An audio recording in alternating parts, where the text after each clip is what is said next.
نماز کے بعد کے اذکار کے متعلق، نماز کا سلام پھیرتے ہی نماز ختم ہو جاتی ہے. اس کے بعد سب سے پہلے کہنا چاہیے اللہ اکبر ایک بار، اور تھوڑا سا بلند آواز سے، جس سے پتہ چلے کہ نماز پڑھ لی ہے. اللہ اکبر. ابن عباس کہتے ہیں میں نبی صلی اللہ علیہ وسلم کی نماز کے مکمل ہونے کو تکبیر کی وجہ سے سمجھ جاتا تھا.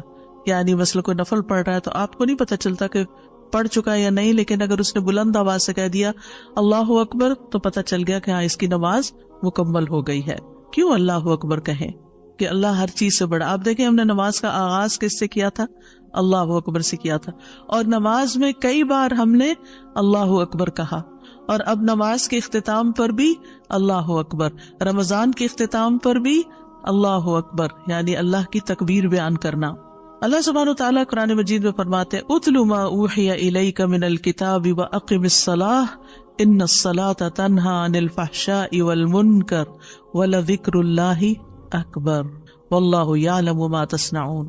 کتاب میں سے جو آپ کی طرف وحی کیا گیا ہے اس کی تلاوت کیجیے اور نماز قائم کیجیے، بے شک نماز بے حیائی اور برائی سے روکتی ہے، اور یقیناً اللہ کا ذکر تو سب سے بڑی چیز ہے، اور اللہ کو معلوم ہے جو کچھ تم کرتے ہو. تو اللہ کا ذکر سب سے بڑی چیز، اور اس ذکر میں اللہ کو سب سے بڑا قرار دینا سب سے بڑی چیز. اور نبی صلی اللہ علیہ وسلم اور پھر صحابہ کا طریقہ بھی یہی تھا کہ آپ فرض نمازوں کے بعد ذکر کرتے اور آوازیں بلند کرتے. یعنی نماز کے بعد کا ذکر جو ہے اس میں آواز اونچی ہوتی ہے. ابن عباس اس بات سے معلوم کر لیتے کہ لوگوں نے سلام پھیر لیا ہے کیونکہ وہ ان کے ذکر کی آواز سنتے تھے. یعنی مطلب یہ ہے کہ نماز کے بعد اللہ اکبر بھی اونچی آواز میں، استغفر اللہ استغفر اللہ استغفر اللہ یہ بھی ذرا اونچی آواز میں. یعنی ایک ہوتا ہے سری ذکر، یعنی دل ہی دل میں پکارنا، اور ایک ہوتا ہے جاہری، جس میں یہ ذکر جو نماز کے بعد ہوتا ہے اس کو تھوڑا اونچی آواز میں کرنا چاہیے. اور جس طرح وتر ختم ہونے کے بعد سبحان الملک القدوس سبحان الملک القدوس سبحان الملک القدوس ذرا اونچی آواز میں کہنا چاہیے. تو نبی صلی اللہ علیہ وسلم اس ذکر کو ہمیشہ اونچی آواز میں کرتے تھے. ٹھیک ہے، یعنی آپ کی اقتداء، آپ کی پیروی ہر معاملے میں یہ عبادت کے درجات کو بڑھا دیتی ہے. اور اس میں ہم یہ بھی دیکھتے ہیں کہ صحابہ کرام جو تھے وہ نبی صلی اللہ علیہ وسلم کی صرف سنت کو نہیں، سیرت کو بھی آگے بیان کرتے تھے کہ آپ نے کوئی کام کیا اور کس طریقے سے کیا. مثلا ذکر کیا اور کس طرح کیا، بلند آواز سے کیا یا آہستہ آواز سے کیا، بیٹھ کر کیا یا کھڑے ہو کر کیا. اور پھر آپ دیکھیے کہ نماز کے بعد اذکار جو ہیں وہ زیادہ پسندیدہ ہیں، یعنی دعاؤں کی نسبت زیادہ اذکار. ٹھیک ہے، اور پھر اسی طرح آپ دیکھیے کہ دوسرا ذکر جو آپ کریں گے وہ ہے استغفر اللہ 3 بار، استغفر اللہ استغفر اللہ. صوبان کہتے ہیں رسول اللہ صلی اللہ علیہ وسلم جب اپنی نماز سے فارغ ہوتے تھے تو 3 مرتبہ استغفار فرماتے تھے، 3 بار استغفار کرتے. ولید کہتے ہیں میں نے اوزائی سے پوچھا آپ استغفار کس طرح فرمایا کرتے تھے؟ تو انہوں نے کہا آپ فرماتے تھے استغفر اللہ استغفر اللہ. اب نماز پڑھ لی ہے، استغفر اللہ کیوں؟ اس لیے کہ ہم تو نماز کا حق بھی ادا نہیں کرتے. ہمارا دھیان کہاں سے کہاں چلا جاتا ہے، ہم کئی دفعہ بھول جاتے ہیں، ہمیں سجدہ سہو کرنا تک یاد نہیں رہتا، ہمیں کچھ پتہ نہیں ہوتا ہم نے کون سی سورت پڑھی، کیا تلاوت کی. ہو سکتا ہے تلاوت میں کوئی غلطی کر دیں، ہو سکتا ہے کہ تسبیح کی جگہ کچھ اور پڑھ دیں بھول چوک کے. تو ہم نماز کے اندر بھی بہت کچھ غلط کرتے رہتے ہیں جانے انجانے. اور خاص طور پر جن لوگوں نے اپنی نماز کے پروننسیشن کی اصلاح نہیں کی وہ تو کچھ سے کچھ پڑھتے رہتے ہیں بعض اوقات. یعنی پروننسیشن صحیح نہ ہونا جو ہے وہ الفاظ کے مطلب کو ہی بدل دیتا ہے. اس لیے پہلی پرائرٹی میں کوئی ایسا ٹیچر ڈھونڈیے کہ جو آپ کی نماز سن کے اس کا پروننسیشن آپ کو ٹھیک کر دے. بہرحال نماز کے بعد استغفر اللہ استغفر اللہ. اور ایک اور چیز، نماز پڑھنے کے بعد انسان کو ایک فیلنگ ہوتی ہے کہ میں نے کچھ کیا ہے، لیکن جب انسان استغفر اللہ کہتا ہے تو اس میں عاجزی کا اظہار ہوتا ہے کہ اللہ تیرا حق ادا نہیں کیا، مجھے ابھی بھی گناہوں کی بخشش کی ضرورت ہے. اور آپ دیکھیے کہ یہ الفاظ نبی صلی اللہ علیہ وسلم ادا کرتے تھے جن کے اگلے پچھلے سارے گناہ معاف کر دیے گئے تھے. تو جو شخص نماز کے بعد استغفار پڑھتا ہے وہ اپنی نمازوں پر کبھی فخر غرور تکبر نہیں کر سکتا کہ میں بڑا نمازی ہوں، میں بڑا پرہیزگار ہوں، میں بڑا عبادت گزار ہوں. نہیں، وہ یہ دیکھے گا کہ میں نے حق ادا نہیں کیا، میرے سے جو کمی کوتاہی ہوئی ہے اللہ تعالیٰ اس کو معاف کر دے. جو چیز مکمل طور پر ادا کرنی چاہیے تھی اس کو اس طرح نہیں ادا کیا، کچھ نہ کچھ کوتاہی واقع ہو گئی، تو اس بخشش کے طلب کرنے سے اللہ تعالیٰ کوتاہی سے درگزر فرما دے گا انشاءاللہ. اور ویسے بھی استغفار کرنے سے نقص یا کمی کوتاہی جو ہے اس کا ازالہ ہوتا ہے ہماری عام روزمرہ زندگی میں بھی.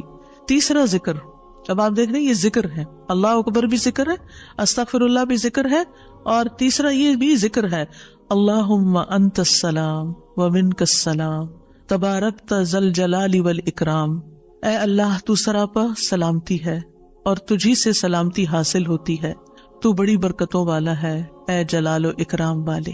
یعنی استغفار کے بعد پھر فوراً بعد اللہ تعالیٰ کی تعریف اور یہ ذکر.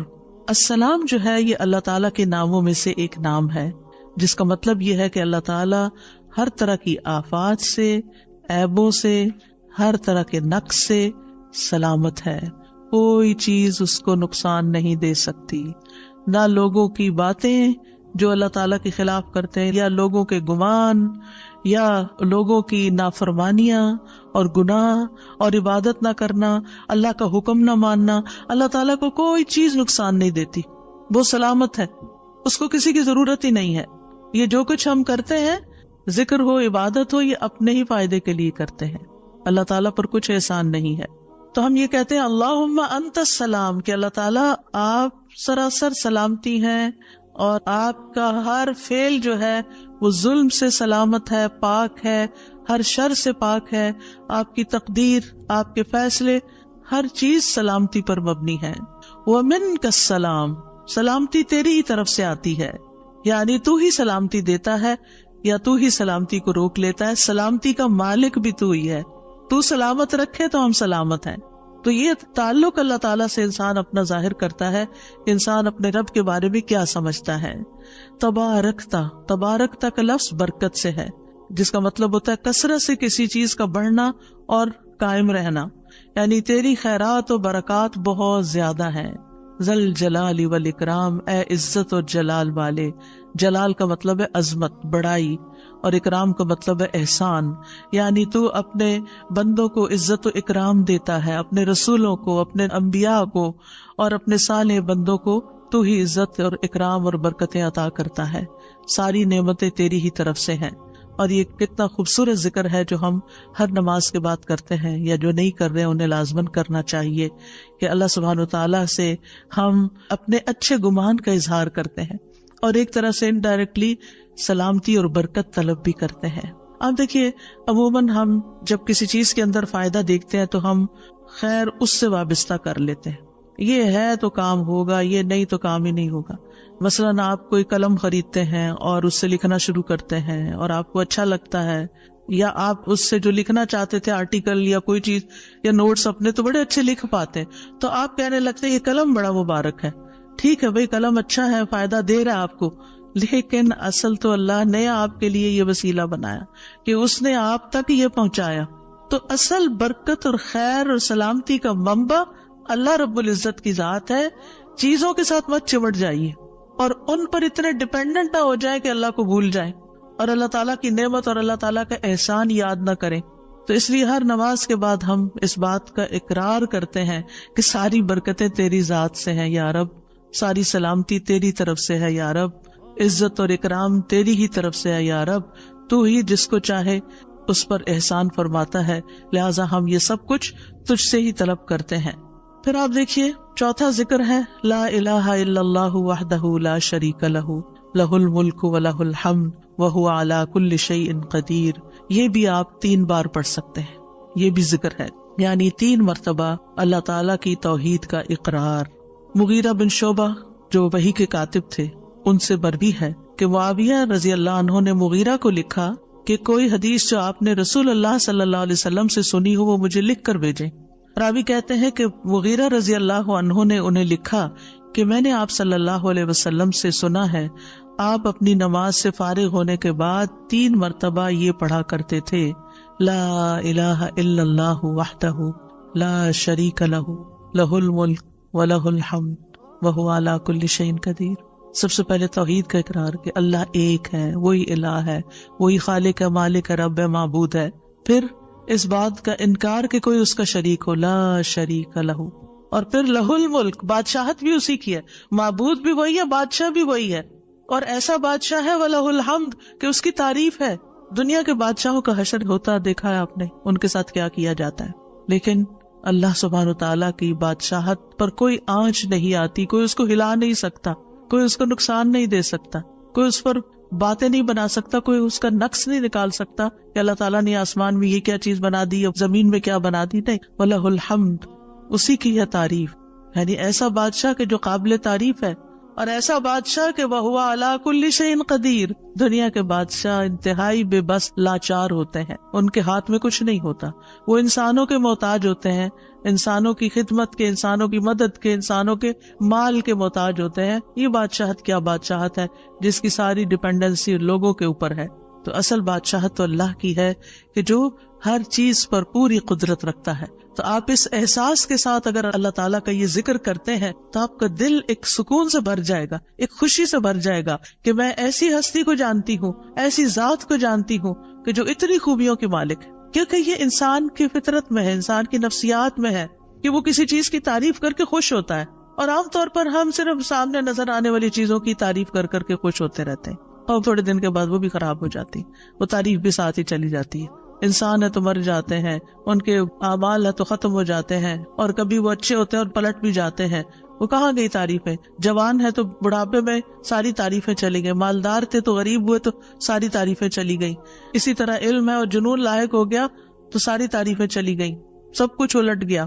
اور دنیا کے یہ سارے نظارے آپ نے دیکھے ہوں گے کہ جب ہر نعمت لوگوں پر الٹ جاتی. اسی لیے ہم دعا کرتے ہیں نا کہ اللہ انی اعوذ بک من زوال نعمتک، کہ اللہ نعمتوں کے زوال سے بچانا. یہ انتہائی تکلیف دہ چیز ہے، لیکن یہ ایک دنیا کا قانون ہے. یہ سب کچھ ہوتا ہے اور ہماری آنکھیں دیکھتی ہے، لیکن اللہ سبحانہ وتعالی ان سب چیزوں سے پاک ہے. اس کو کوئی زوال نہیں اور اس کا کوئی کچھ بگاڑ نہیں سکتا، اور وہ ہر چیز پر پوری طرح قادر ہے، جو چاہے کر سکتا ہے، اور تعریف اسی کے لیے ہے. پانچواں ذکر، لا الہ الا اللہ وحدہ لا شریک لہ لہ الملک ولہ الحمد وہو علی کل شیء قدیر. اللہم لا مانع لما اعطیت ولا معطی لما منعت ولا ينفع ذا الجد منک الجد. اللہ کے سوا کوئی الہ نہیں، وہ اکیلا ہے، اس کا کوئی شریک نہیں، بادشاہت اسی کی ہے اور تمام تعریف اسی کے لیے ہے، اور وہ ہر چیز پر پوری طرح قدرت رکھنے والا ہے. اے اللہ، جو کچھ تو نے دیا ہے اسے کوئی روکنے والا نہیں، اور جو کچھ تو نے روک دیا اسے کوئی دینے والا نہیں، اور کسی مالدار کو تیری بارگاہ میں اس کا مال نفع نہیں پہنچا سکتا.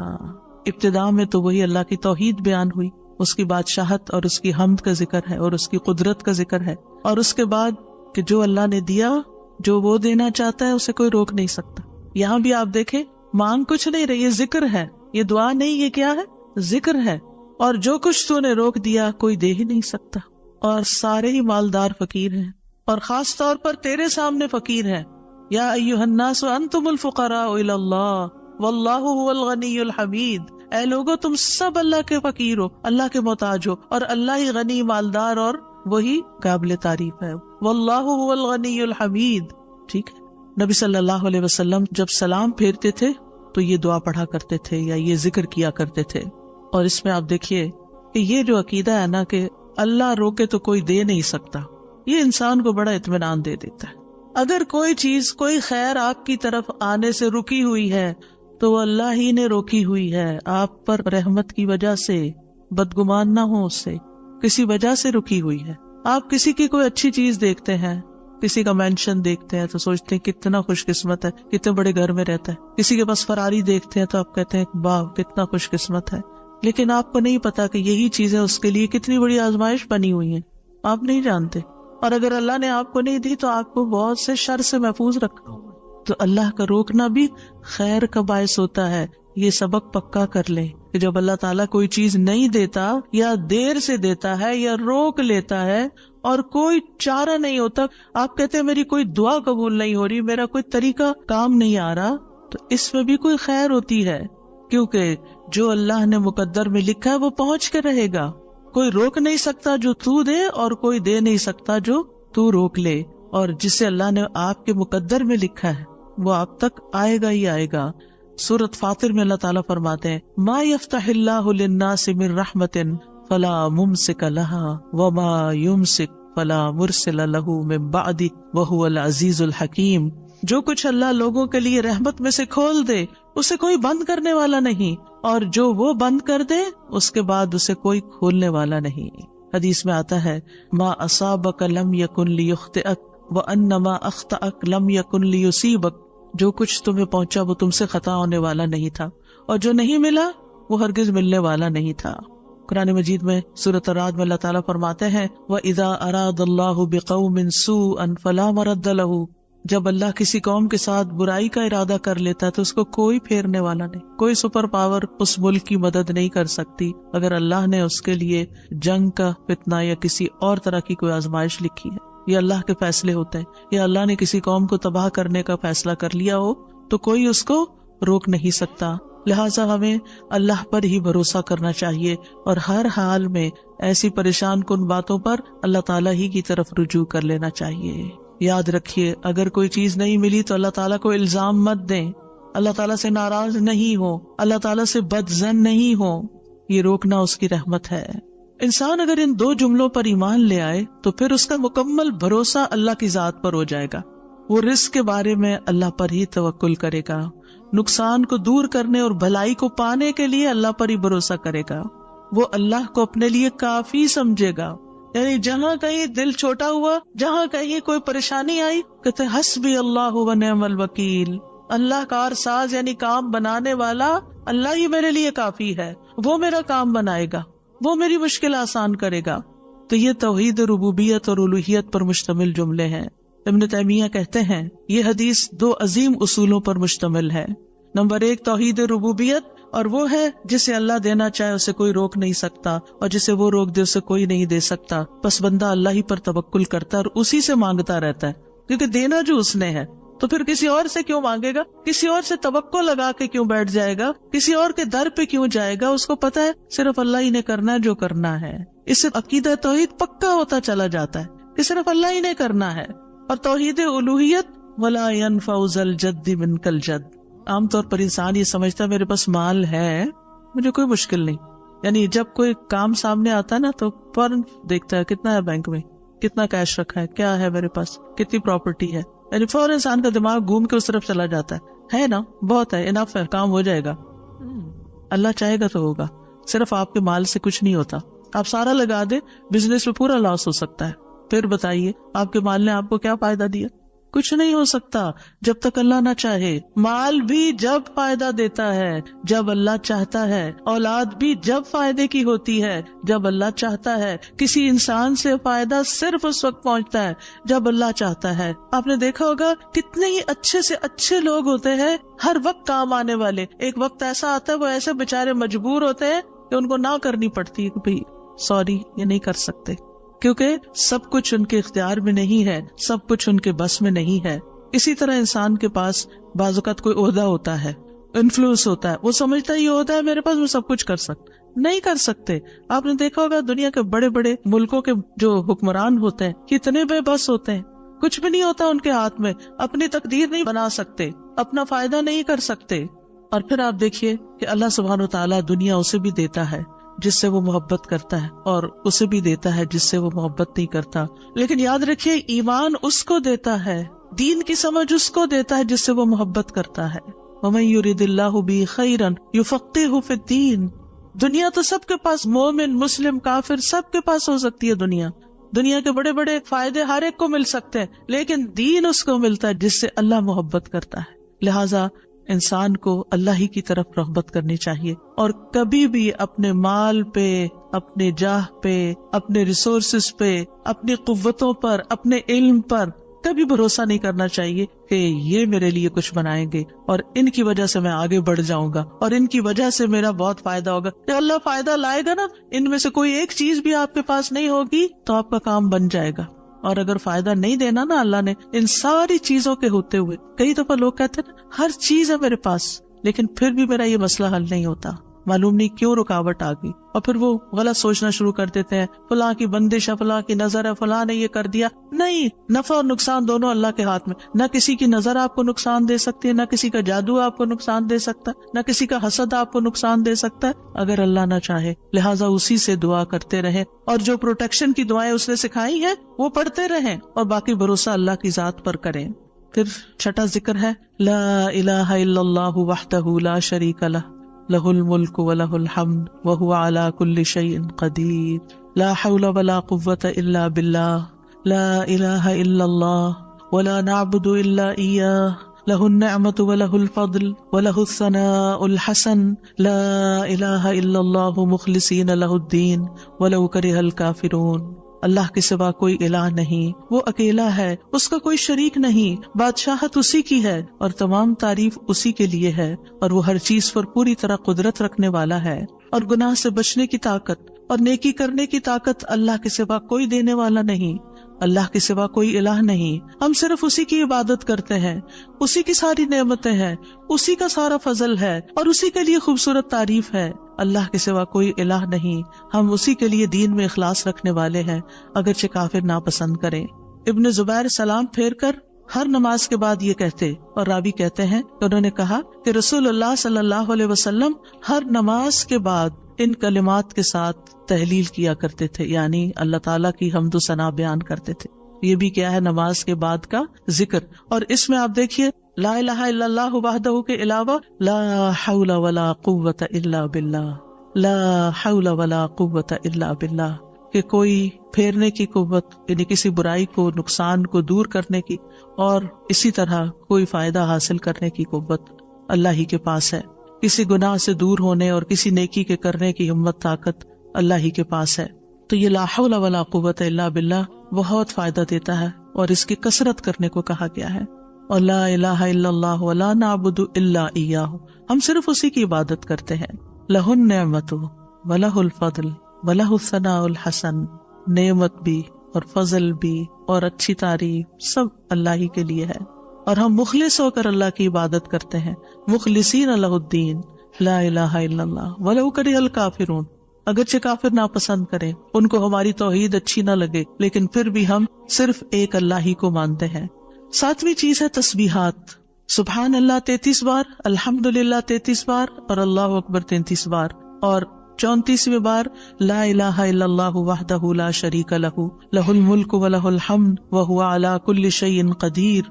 ہر نماز کے بعد ان تسبیحات کو پڑھنے کی فضیلت کیا ہے؟ ابو ہریرہ کہتے ہیں رسول اللہ صلی اللہ علیہ وسلم نے فرمایا، جس آدمی نے ہر نماز کے بعد 33 مرتبہ سبحان اللہ، 33 مرتبہ الحمدللہ اور 33 مرتبہ اللہ اکبر کہا تو یہ 99 کلمات ہو گئے، اور 100 کا عدد پورے کرنے کے لیے لا الہ الا اللہ وحدہ لا شریک لہ یہ ذکر کر لیا تو اس کے سارے گناہ معاف کر دیے جائیں گے، چاہے وہ سمندر کی جھاگ کے برابر ہو. یعنی 100 کا عدد پورا کرنے کے لیے کیا پڑھنا ہے؟ لا الہ الا اللہ وحدہ لا شریک لہ لہ الملک ولہ الحمد وہو علی کل شیء قدیر. رسول اللہ صلی اللہ علیہ وسلم نے فرمایا ہر نماز کے بعد کچھ ایسے اذکار ہیں جن کو پڑھنے والا یا جن کو کرنے والا کبھی محروم نہیں ہوتا، جن میں سے سبحان اللہ 33 بار، الحمدللہ 33 بار اور 34 بار اللہ اکبر. یعنی اگر لا الہ الا اللہ پورا نہیں پڑھ سکتے تو اللہ اکبر کو 34 بار کر کے 100 کی گنتی پوری کر لیں. پھر اسی طرح رسول اللہ صلی اللہ علیہ وسلم کے پاس کچھ فقیر صحابہ حاضر ہوئے، کہا کہ امیر لوگ بلند درجات اور ہمیشہ رہنے والی جنت حاصل کر چکے، حالانکہ جس طرح ہم نماز پڑھتے ہیں وہ بھی پڑھتے ہیں، جیسے ہم روزے رکھتے ہیں وہ بھی رکھتے ہیں، لیکن مال و دولت کی وجہ سے انہیں ہم پر فضیلت حاصل ہے. اس کی وجہ یہ کہ وہ حج کرتے ہیں، عمرہ کرتے ہیں، جہاد کرتے ہیں، صدقے دیتے ہیں، اور ہم محتاجی کی وجہ سے یہ کام نہیں کر سکتے. آپ نے فرمایا کیا میں تمہیں ایک ایسا عمل نہ بتا دوں، اگر تم اس کی پابندی کرو گے تو جو لوگ تم سے آگے بڑھ چکے ہیں تم انہیں پالو گے اور تمہارے مرتبے تک کوئی نہیں پہنچ سکتا، اور تم اپنے سامنے موجود لوگوں میں سب سے بہتر ہو جاؤ گے سوائے ان کے جو یہی عمل شروع کر دیں. ہر نماز کے بعد 33 بار سبحان اللہ، 33 بار الحمدللہ، 33 بار اللہ اکبر، اور پھر 34ویں بار تو وہ ذکر آپ کو بتا ہی دیا گیا۔ اور اگر آپ 33 بار نہ پڑھ سکیں تو 10 بار سبحان اللہ، 10 بار الحمدللہ اور 10 بار اللہ اکبر پڑھ لیا کریں۔ یعنی اگر جلدی ہے تو پھر 10 بار بھی پڑھ سکتے ہیں۔ نبی صلی اللہ علیہ وسلم نے فرمایا 2 عمل ایسے ہیں اگر کوئی مسلمان بندہ ان کی پابندی کر لے تو جنت میں داخل ہوگا، اور وہ بہت آسان ہے مگر ان پر عمل کرنے والے بڑے کم ہیں۔ وہ کیا ہیں؟ ہر نماز کے بعد 10 بار سبحان اللہ، 10 بار الحمدللہ، 10 بار اللہ اکبر۔ فرمایا زبان کی ادائیگی کے اعتبار سے تو 150 بار ہیں، یعنی 5 نمازوں میں 10 بار، اور ترازو میں 1500 ہوں گے۔ اور جب سونے لگے تو 34 بار اللہ اکبر، 33 بار الحمدللہ اور 33 بار سبحان اللہ کہے۔ زبانی طور پر تو یہ 100 ہے مگر میزان میں یہ تسبیحات 1000 ہوں گی۔ اور وہ کہتے ہیں یقیناً میں نے رسول اللہ صلی اللہ علیہ وسلم کو دیکھا، آپ انہیں اپنے ہاتھ سے شمار کرتے تھے۔ اور پھر کہتے ہیں دائیں ہاتھ سے، تو کرنے کا طریقہ کیا ہے؟ 3 دفعہ اوپر کو جائیے سبحان اللہ سبحان اللہ سبحان اللہ، اور 3 دفعہ نیچے کو آ جائیے سبحان اللہ سبحان اللہ سبحان اللہ۔ ایک انگلی پہ 6 بار ہو گیا، تو آپ کی 5 انگلیاں، تو 5 کو 6 دفعہ ضرب دیں تو کیا ہوتا ہے؟ 30، اور 3 دفعہ اور پڑھ لیں، اور اگر 34 ہے تو ایک اور پڑھ لیں۔ تو اس طرح ایک ہی ہاتھ پر، دائیں ہاتھ پر یہ تسبیحات آسانی سے پڑھی جا سکتی ہیں، کیونکہ ہاتھ سے تسبیح کرنا زیادہ پسندیدہ ہے۔ حضرت عبداللہ بن عمر کہتے ہیں میں نے رسول اللہ صلی اللہ علیہ وسلم کو دیکھا، آپ داہنے ہاتھ کی انگلیوں پر تسبیح کو شمار کرتے تھے، اور آپ نے صحابیات کو حکم دیا تھا کہ وہ اللہ کی تکبیر، تقدیس، تحلیل کی پابندی اختیار کریں اور اپنی انگلیوں پر شمار کریں، کیونکہ ان سے سوال ہوگا اور یہ بلوائی جائیں گی، قیامت کے دن ہاتھ بولیں گے۔ تو اگر ان پہ تسبیح آپ پڑھتے ہیں تو یہ بول کے بتائیں گے ہم تو اللہ کا ذکر کرتے رہے۔ 8ویں چیز ہے آیت الکرسی۔ اللہ لا الہ الا هو الحی القیوم لا تأخذہ سنۃ ولا نوم لہ ما فی السماوات وما فی الارض من ذا الذی یشفع عنده الا بإذنہ یعلم ما بین ایدیہم وما خلفہم ولا یحیطون بشیء من علمہ الا بما شاء وسع کرسیہ السماوات والارض ولا یؤودہ حفظہما وہو العلی العظیم۔ پورا اللہ کا تعارف ہے۔ اللہ وہ ہے کہ اس کے سوا کوئی معبود نہیں، وہ زندہ ہے، ہر چیز کو قائم رکھنے والا ہے، نہ اسے کچھ اونگ پکڑتی ہے اور نہ کوئی نیند۔ اسی کا ہے جو کچھ آسمانوں میں ہے اور جو کچھ زمین میں ہے۔ کون ہے جو اس کے پاس اس کی اجازت کے بغیر سفارش کرے؟ وہ جانتا ہے جو کچھ ان کے سامنے اور جو کچھ ان کے پیچھے ہے، اور وہ اس کے علم میں سے کسی چیز کا احاطہ نہیں کر سکتے مگر جتنا وہ چاہے۔ اس کی کرسی آسمانوں اور زمین کو سمائے ہوئے ہے، اور اسے ان دونوں کی حفاظت یعنی آسمان اور زمین کی حفاظت تھکاتی نہیں، اور وہی سب سے بلند، سب سے بڑا ہے۔ ہر نماز کے بعد آیت الکرسی پڑھنے کی فضیلت یہ ہے کہ جو شخص نماز کے بعد اس کو پڑھ لیتا ہے اور اس نماز کے بعد اس کی ڈیتھ ہو جاتی ہے تو فرمایا اس کو موت کے علاوہ کوئی چیز جنت میں جانے سے نہیں روک سکتی، مر گیا تو سیدھا جنت میں۔ یہ قرآن مجید کی سب سے افضل آیت ہے۔ ابو ذر غفاری کہتے ہیں میں مسجد حرام میں داخل ہوا اور رسول اللہ صلی اللہ علیہ وسلم کو اکیلے دیکھ کر آپ کے پاس آ کے بیٹھ گیا۔ میں نے کہا یا رسول اللہ صلی اللہ علیہ وسلم کون سی آیت افضل ہے جو آپ پہ نازل ہوئی؟ آپ نے فرمایا آیت الکرسی۔ کرسی کے مقابلے میں 7 آسمان اس طرح ہیں جیسے بیابان زمین میں کوئی چھلا گرا پڑا ہو، اور پھر کرسی کے مقابلے میں عرش کا حجم اتنا ہے جیسے اس چھلے کے مقابلے میں بیابان کا وجود۔ اور یہ قرآن مجید کی سب سے عظیم آیت بھی ہے۔ ابی ابن کعب سے روایت ہے ایک مرتبہ نبی صلی اللہ علیہ وسلم نے ان سے پوچھا اللہ کی کتاب میں سب سے عظیم آیت کون سی ہے؟ انہوں نے کہا اللہ اور اس کا رسول ہی زیادہ جانتے ہیں۔ آپ نے یہ سوال کئی مرتبہ دہرایا تو ابی ابن کعب نے کہا آیت الکرسی۔ یہ سن کر آپ نے فرمایا ابو المنذر تمہیں تمہارا علم مبارک ہو، اس ذات کی قسم جس کے ہاتھ میں میری جان ہے، عرش کے پائے کے پاس یہ اللہ بادشاہ کی پاکیزگی بیان کرتی ہوگی، اس کی ایک زبان اور 2 ہونٹ ہوں گے، یعنی جو لوگ اس پڑھیں گے وہ ان کے حق میں ایک طرح سے گواہ ہوگی۔ 9ویں چیز جو نماز کے بعد پڑھنی چاہیے وہ ہے معوذات، سورۃ الاخلاص، سورۃ الفلق، سورۃ الناس۔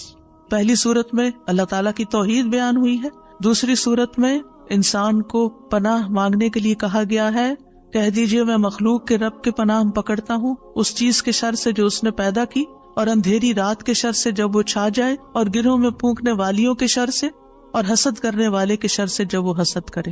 انہی چیزوں کا خوف رہتا ہے نا، کوئی جادو کر دے گا، کوئی حسد کر لے گا۔ ہر نماز کے بعد پڑھیں گے، کس وقت وہ کرے گا؟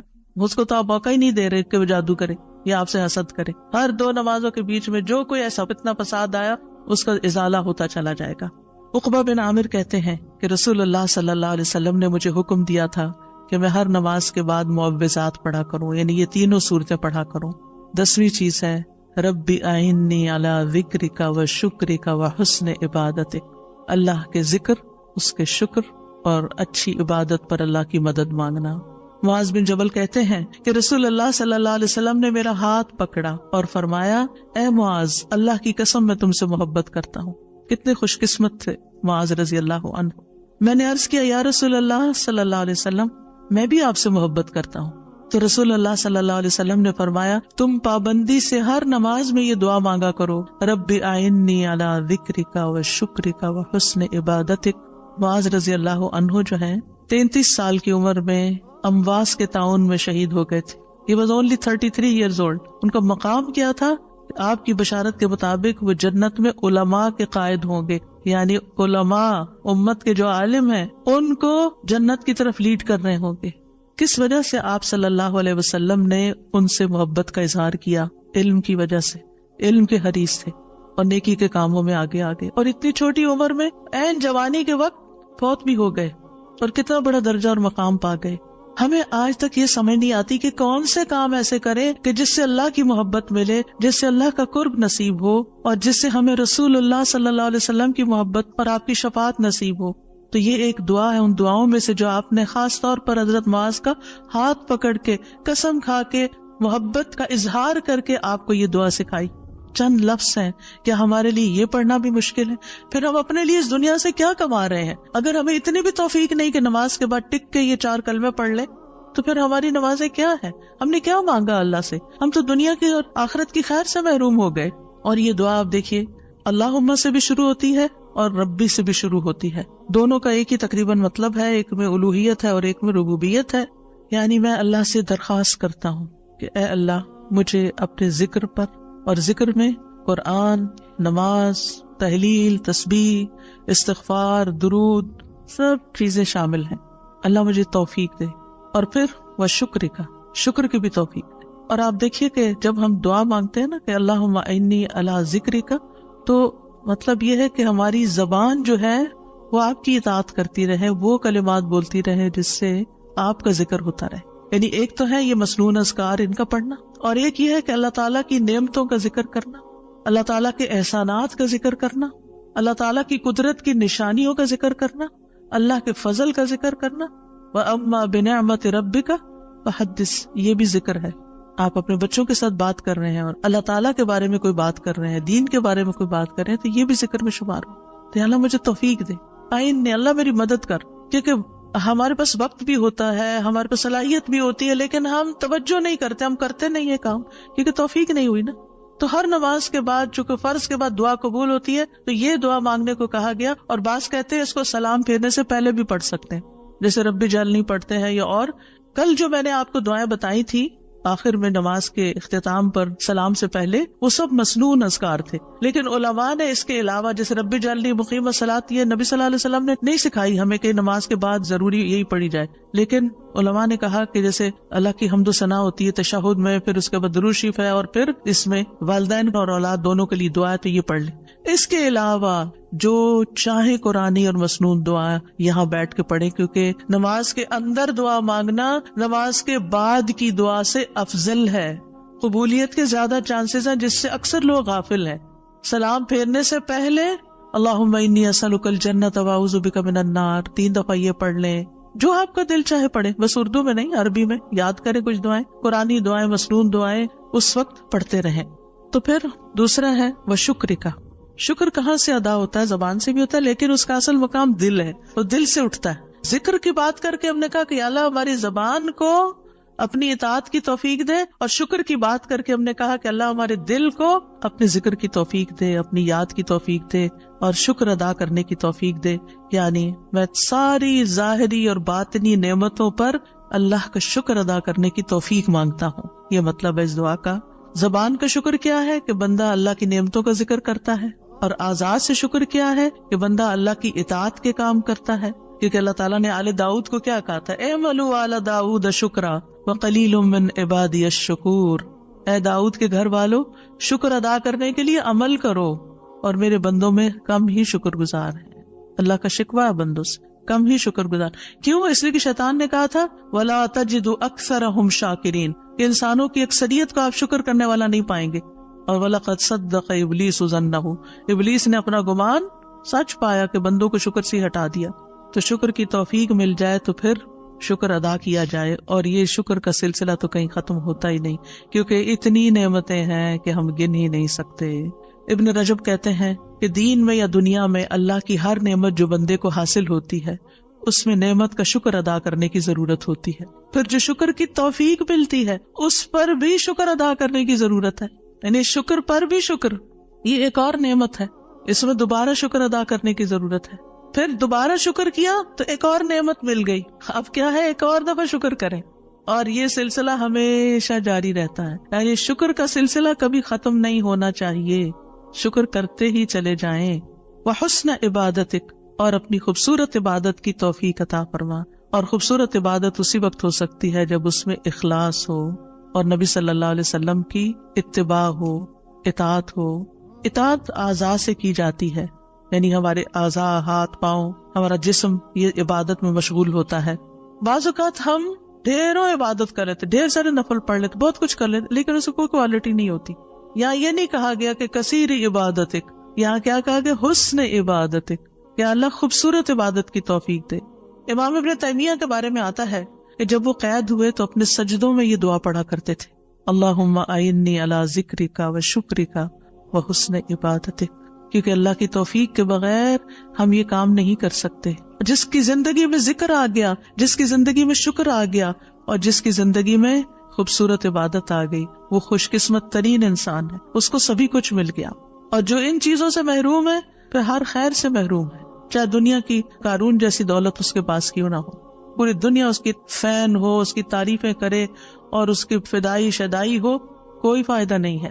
ایک اور دعا ہے رب قنی عذابک یوم تبعث عبادک، اے میرے رب مجھے اس دن کے عذاب سے بچانا جس دن تو اپنے بندوں کو اٹھائے گا. 3 بار یہ دعا، اے اللہ ہمیں اس دن کے عذاب سے بچانا جس دن تو اپنے بندوں کو اٹھائے گا. ایک دفعہ بھی پڑھی جا سکتی، 3 دفعہ کی شرط نہیں ہے. براء بن عازب کہتے ہیں جب ہم رسول اللہ صلی اللہ علیہ وسلم کے پیچھے نماز پڑھتے تھے تو ہم آپ کی دائیں طرف کھڑے ہونے کو پسند کرتے تھے تاکہ آپ ہماری طرف رخ کر کے متوجہ ہوں. براء کہتے ہیں میں نے آپ کو فرماتے ہوئے سنا، یعنی آپ پلٹ رہے تھے اور کہہ رہے تھے رب قنی عذابک یوم تبعث عبادک. یہ رات کو سوتے ہوئے بھی پڑھا کریں اور نمازوں کے بعد بھی کہ اللہ اس دن کے عذاب سے بچا لینا جس دن تو بندوں کو دوبارہ پیدا کرے گا.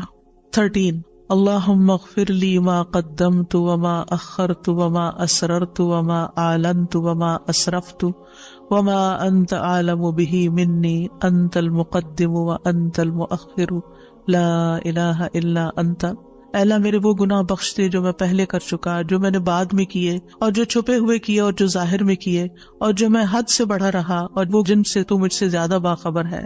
تو ہی نیکی اور خیر میں آگے کرنے والا اور پیچھے کرنے والا ہے، تیرے سوا کوئی معبود نہیں. نبی صلی اللہ علیہ وسلم سلام پھیرنے کے بعد یہ دعا پڑھا کرتے تھے، یعنی اس دعا کے بارے میں ثابت ہے کہ سلام کے بعد پڑھا کرتے تھے. اللہم اغفر لی ما قدمت.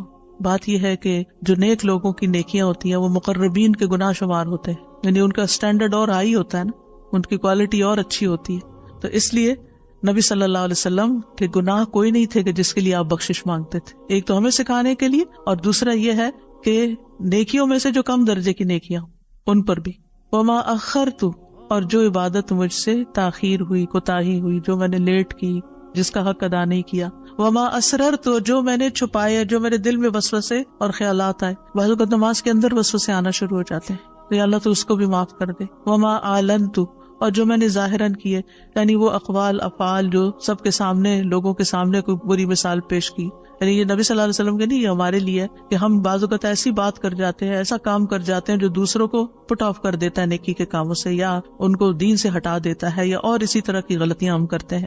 اور پھر آپ دیکھیے کہ نبی صلی اللہ علیہ وسلم کی ہمبلنس بھی اس سے پتہ چلتی ہے کہ کتنے آپ ہمبل تھے، کہ سارا کچھ کر کے، بہترین عبادت کر کے پھر بخشش بھی مانگ رہے ہیں. اور پھر آپ دیکھیے کہ وما اسرفت، ہر معاملے میں ہم حد سے پار ہو جاتے ہیں، خوشی میں، غم میں، بے صبری میں، ہر چیز میں. تو اس کی بھی دعا ہے یہ کہ اللہ جہاں بھی میں حد لمٹ کراس کر رہا ہوں، اللہ مجھے وہ کراس کی بھی لمٹ کے آگے جو غلط کام کیا ہے مجھ سے تو وہ بھی معاف کر دے. اور وما انت عالم بہ منی، اور جو تو مجھ سے زیادہ جانتا ہے، یعنی خاص کے بعد عام کا بھی ذکر ہے، یعنی میں نے تو مانگ لیا جو مجھے سمجھ آتی تھی، اب اس کے علاوہ بھی جو کچھ ہے اس کو بھی آپ معاف کر دیجیے. اور پھر انت المقدم و انت المؤخر، دوسرے روایت میں انت المقدم والمؤخر بھی آتا ہے، جس کو تو چاہتا ہے آگے بڑھا دیتا ہے نیکی میں، جس کو تو چاہتا ہے پیچھے کر دیتا ہے. یعنی یہ نہ سوچیے کہ آج میں اگر نیکیوں میں آگے ہوں تو ہمیشہ ایسے ہی رہوں گی، ہمیشہ ڈرتے رہا کریں، پیچھے بھی ہو سکتے ہیں. تو یا اللہ تو مجھے آگے ہی رکھنا مراد یہ ہے. اور اگر نبی صلی اللہ علیہ وسلم کے بارے میں ہے تو آپ کی نبوت سب سے آخر میں تھی، وہ ایک پازیٹو سینس میں ہے، انت المقدم و انت المؤخر. اور پھر اسی طرح یہ ہے کہ قیامت کے دن سب سے پہلے آپ اٹھائے جائیں گے، حالانکہ دنیا میں آپ کی نبوت سب سے آخر میں تھی. تو یہ اللہ تعالیٰ کا فیصلہ ہوتا ہے، جس چیز پر وہ چاہتا ہے اپنے بندوں کو اتارتا ہے، جس کو چاہتا ہے آگے بڑھاتا ہے، جس کو چاہتا ہے عزت دیتا ہے، جس کو چاہتا ہے ذلت دیتا ہے. اور بندوں کے ایک دوسرے پر درجات ہیں. نمبر 14 سبحانک اللہم و بحمدک استغفرک و اتوب الیک. یہ مجلس کے اختتام پر بھی اور نماز کی دعاؤں کے اختتام پر بھی، پاک ہے تو اے اللہ، تیری ہی حمد ہے، میں تجھ سے بخشش مانگتا ہوں، تیری ہی طرف میں رجوع کرتا ہوں. یہ اچھے عمل پر مہر لگانے والے کلمات ہیں. حضرت عائشہ سے روایت ہے کہ رسول اللہ صلی اللہ علیہ وسلم جب کسی مجلس میں بیٹھتے یا نماز پڑھتے یا کچھ کلمات پڑھتے، حضرت عائشہ نے ان کے بارے میں پوچھا تو آپ نے فرمایا اگر کسی شخص نے اس مجلس میں اچھی باتیں کی ہوں گی تو یہ کلمات قیامت تک ان باتوں کے لیے مہر بن جائیں گے، اور اگر اس نے اس مجلس میں کوئی فضول بات کی ہے تو یہ اس کے لیے کفارہ بن جائیں گے. اور اس کے دیگر روایات بھی ہیں، یعنی دیگر طرق بھی ہیں اس دعا کے. اور پھر ایک اور دعا، رب اغفر لی وتب علی انک انت التواب الغفور، اے اللہ تو مجھے بخش دے اور میری توبہ قبول کر، بے شک تو بہت توبہ قبول کرنے والا، بہت بخشش فرمانے والا ہے.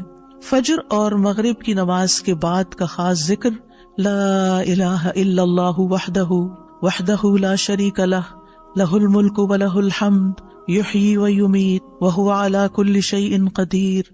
اللہ کے سوا کوئی الہ نہیں، وہ اکیلا ہے، اس کا کوئی شریک نہیں، بادشاہت اسی کی ہے، تمام تعریف اسی کے لیے ہے، اور وہ ہر چیز پر پوری قدرت رکھنے والا ہے.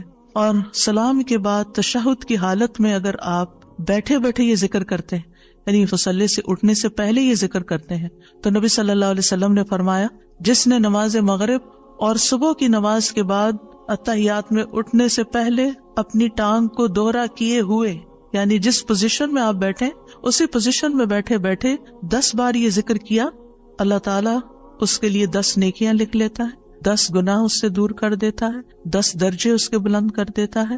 اس کے لیے ہر بری چیز سے حفاظت، شیطان مردود سے پناہ دینے والے یہ کلمات ہوتے ہیں. کوئی گناہ سوائے شرک کے اس کو نہیں پہنچتا، اور یہ اس روز عمل میں سب لوگوں سے افضل ہوتا ہے. یعنی صبح کے وقت اگر کوئی یہ پڑھ کے اٹھتا ہے مصلی سے تو یہ سب لوگوں سے افضل ہوتا ہے، سوائے اس شخص کے جس نے اس کے برابر یا اس سے زیادہ ان کلمات کو پڑھا ہو. اور ایک اور روایت میں ہے جو یہ 10 مرتبہ مغرب کے بعد پڑھے گا، اللہ اس کی حفاظت کے لیے اسلحہ بردار فرشتے بھیجے گا جو اس کی صبح تک شیطان سے حفاظت کریں گے. اللہ تعالیٰ سے دعا ہے کہ اللہ تعالیٰ ہمارے اعمال کو قبول کرے اور ہمیں اس ذکر کی توفیق دے. میں یہ پڑھتے ہوئے سوچ رہی تھی کہ جو شخص یہ ساری دعائیں پڑھے نماز کے بعد، اس کے پاس فضول کام کرنے کا کون سا وقت باقی بچے گا.